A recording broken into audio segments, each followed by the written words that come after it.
Hello, my friends. One more romance is coming to its logical end between Putin and Donald Trump. We witnessed it together with you for the last months. Definitely, the rhetorics of Donald Trump changed dramatically. At the very beginning of the Trump's presidency, Donnie was kind of loyal to Putin's ideas of the peace deal. Trump thought that United States and Russia may negotiate between themselves of what to do in Ukraine, to give up Ukrainian territories to Russia or not. Ukraine was seen by Donny as an object of those negotiations rather than subject. So then Trump mentioned 24 hours. He was really sincere in that. He thought that, okay, I'm gonna call to Putin and we're gonna resolve it very fast. We're gonna make a deal. He didn't dig even slightest into the problematic of the war in Ukraine. For him, it was some sort of the regional conflict. The fight for Russia to gain those oblasts with Russian speakers. But in fact, if you open the map, Russia started their invasion towards Kiev. It is not the Russian speaker region or something like that. Russia advanced elsewhere. They wanted to get all of the Ukraine under their control. I think even a child would understand that looking at this map. And just listen to what Putin was saying. We need demilitarization, denazification, we need those regions, yes, but we need Ukraine to be pro-Russian. That is what he said. Basically, the demand for capitulation of Ukraine, which means that it's not the regional conflict. No, it's the demand for Russia to get new territories. They want to expand, grow as an empire. And let's be honest, Donny still likes Russian dictator, because he would like to have the same dictatorship in the United States of America and be like this American Putin, to provide repressions, to put people in the prison whom he doesn't like. This is the perfect regime for Donny, and actually he partially tries to achieve it even now, but he will not be able to break it apart. I mean, American democracy is so strong that even Donny is unable to ruin it. Especially right now, then, let's be honest, he is kind of old. And if he makes it till the end of his term, it will be a great achievement. Because after all, the president's job is kind of stressful, especially right now for Donny, with all of these Jeffrey Epstein scandals coming.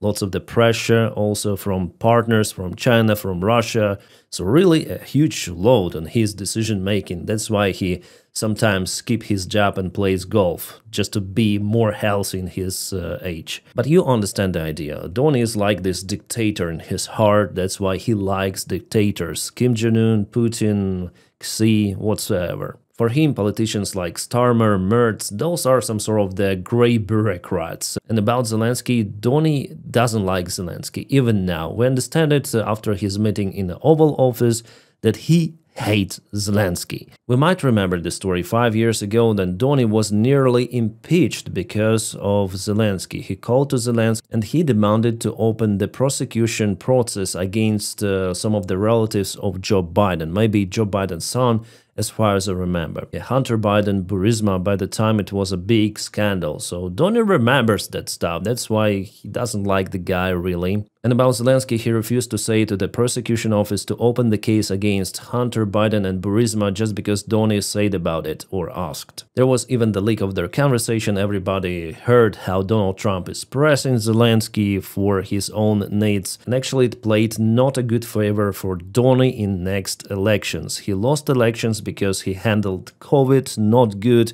and also of this scandal. One by one, you know, those reasons for people not to vote for Donny appear in media, and Zelensky was one of those reasons. Since that time, Donny just hates Zelensky. So why this happens? Trump sends nuclear submarines somewhere close to Russia. Well, he didn't mention that it will be close to Russia, but it is understandable that Trump is sending submarines somewhere not far away from Russia. And for the last months, Donny started to blame Putin for everything, for strikes on Kiev, but before Donny himself called that maybe it's the mistake, but little by little we started to see completely different rhetoric. So why did it happen? Well, because Putin did it himself.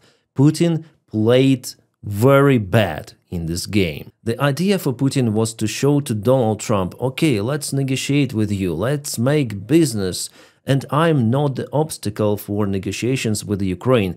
Actually, we're okay with peace deal, but it's just the Ukrainian evil regime which cancelled all of the previous negotiations in Istanbul, for example, back in 2022. But the real Putin plan was and is, we understand it even now because of the Putin's reaction, that he wants the continuation of the war and occupy more of the Ukrainian territories, in parallel negotiating something with Donald Trump. For Putin, Donald Trump was some sort of the non-lethal diplomatic weaponry, which Putin started to use properly at the very beginning of the Trump's presidency. Remember those calls? Then Putin gave even the present to Donald Trump, his picture. Putin tried to be so loyal to Donald's ideas, then he was speaking with him.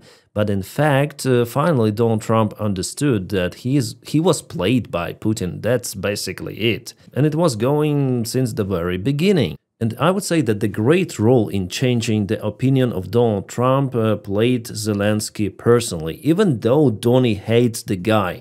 But Zelensky all the time was committed to Donald Trump's idea. Well, maybe the only case where Zelensky said that it's better not to negotiate a peace deal with Russia was in the Oval Office, and that sparked a really huge conflict. But later on, it seems like Zelensky consulted with some of the smart guys in his office. They told him, okay, let it be. Let's agree to any sort of the Donald Trump's idea, like ceasefire in the sky, ceasefire in the water, ceasefire on the ground, 30-day ceasefire. Ukraine always agree, and we'll see how Putin reacts on that. And what Putin started to tell, it was his greatest mistake, by the way. He started to come out with some of the excuses. Yes, he agreed on implementing his own strange 2-day ceasefire or 3-day ceasefire on his own celebration of the Victory Parade Day. But it wasn't really following what Donald Trump proposed before. 30 days at least ceasefire. Please, Putin. For Putin, actually, it could be profitable if he was smarter. For example, he could agree on the 30-day ceasefire and later on accuse Ukraine of some provocation, right? Moreover, Putin could regroup his army, for example, in Pokrovsk region and to strike and get Pokrovsk under control right away, and by doing so he would show that Russia has the mighty force on the front lines, that Russia is capable to take towns and settlements very fast. But they are fighting for Pokrovsk already for 1 year or even more. So strategically, Putin did a huge mistake not to agree on Donald Trump's proposals. Moreover, Putin completely lost control in his ambitions and he started to make fun of Donald Trump.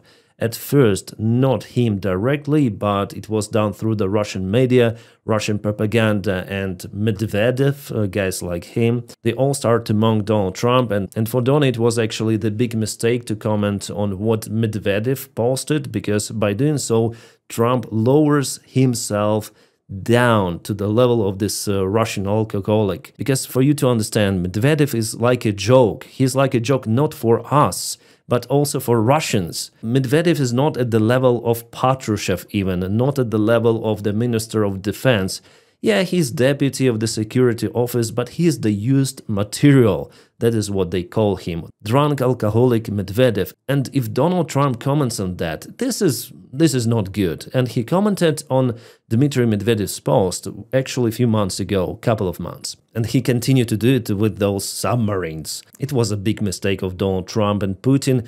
He is laughing about it, I'm sure. And this recent meeting between two of the dictators, Lukashenko and Putin, it showed really vividly the intentions of Vladimir Putin. First of all, he wants to continue the war. He said about the demands which he already introduced in 2024. It means basically what I mentioned you all the time, capitulation of Ukraine. Well, he didn't say the name of Donald Trump, but he said those who expect something from Russia, they have kind of high expectations, first of all. So they should lower them and respect our choice. The choice of Russia is to continue the war. So before I thought that Putin is really dangerous because he is smart, but actually he's not smart any longer. For him, Russia is winning on the front lines. In fact, Russia is crawling little by little with significant, absolute huge losses, and it requires Russia to have many more of the armies like they have right now to be wasted if they want really to occupy Ukraine. And with the pace they have now, they would occupy Ukraine in 100 or even more years. So what he is doing there in Ukraine is demolishing their own economy, their own army, and their own country. Yeah, he does that stuff also to Ukraine, but at the same time he harms Russia a lot. You see, even the start of this full-scale war was negotiated between Putin and his very close circle. Other bureaucrats, they were not aware of what was apt to happen. Russia didn't even take their money out from the European banks. $300 billion are still there frozen. And you see, Putin surrounded himself with just loyal people, not professionals, no, loyal people who tell what Putin liked to hear, that Russia is winning, Russia is taking more ground. I'm sure that the Russian generals are reporting about the successful missions deep inside the Ukrainian territory, de facto showing the pictures of the Russian soldiers with the Russian flags in minor, very small villages, and in many of the cases, Ukrainian army just counterattacks, kicking Russians out from the gray zone. That's it. But for Putin, Russia is winning. At first I thought that Putin is bluffing with this attitude, increasing even the demands on Ukraine. But in 2022 they controlled more territories and their demands were lower compared to nowadays demands. Then Russia lost Kherson and a great part of the Kharkiv region. And where is the logic here? So at first for me I thought, okay, maybe he's bluffing, he is rising the stakes. But now with those kind of the interviews like Putin and Lukashenko, it is understandable that Putin lives in his own personal bubble. He's completely cut from reality, and that is actually dangerous, because his actions are totally unpredicted and there are just few of the people who might influence Putin's decisions. And unfortunately those men from his inner circle, they have pretty much the same mindset as Putin himself. I'm speaking about Ushakov, I'm speaking about Patrushev and all of those people around. And that is why, guys, I do not expect anything good coming from Russia. So war will continue. Donald Trump will understand more that Putin is a total stupid dictator who lives in parallel world. Yeah, Donny also lives in his own world, but even for him, what Putin is doing in Ukraine is absolute craziness. It is illogical, irrational, but nevertheless, Putin does it. It's the endless, stupid war without good outcome for Russia. By the way, at the meeting with Lukashenko, Putin again mentioned Oreshnik.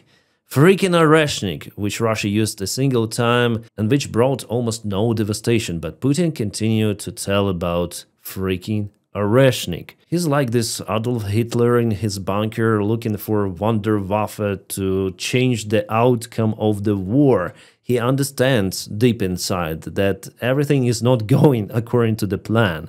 The initial plan for Russia was to occupy Ukraine in a matter of the several days. Maybe that's why they didn't take their money out from the European banks, because if they had won this war so fast, no one would put extra questions. But now there are lots of the questions to Russia. So what's next, guys? Because Putin lives in his reality, and his reality is now war, it's only escalation possible. Escalation could reach even NATO countries, as I continue to tell you in my videos, and my forecast is based on the forecast of the intelligence services of the NATO countries. Germany, even officials from non-NATO country, Austria, are telling about the possible war in Europe, and the defense minister, I guess it was the defense minister, said that for Austria it's better to join NATO membership. About nuclear war, it also may happen. No one knows, because Putin is crazy. He really is. That's the main... He is so crazy that even Trump understands that. Well, we'll see what happens after the meeting between Putin and Davydov. It will happen kind of soon. But for sure, those fake negotiations in Istanbul, those meetings, calls, they will not change anything. Putin is Putin, and while Putin is alive, Russia will be at war. It's the new stage of Russia. And Putin says himself that Russia has never been so great as it is right now since 2022. Russia has never been so sovereign. He even says that the Russian economy has never been so well, which is complete nonsense. And guys, I'll try to film more videos today. Again, please check out my channel. There was the Kaboom Day, big Kaboom Day in Russia. Also the update from the front lines and different other stories. So because of your support on Patreon, I'm capable to film more and more videos, at least 2 videos per day, maybe 3 videos per day, because I want to film more. I think I should film one more frontline video update today, because I have something to say. There were some of the news. So anyways, guys, you make my job possible. You hire me for this mission, and I'm here for you, uploading as much as possible. If you don't have the opportunity to support me on Patreon, just press your like to this video, and by doing so, you also help me. I wish you all, guys, a peaceful sky wherever you are, and have a great time.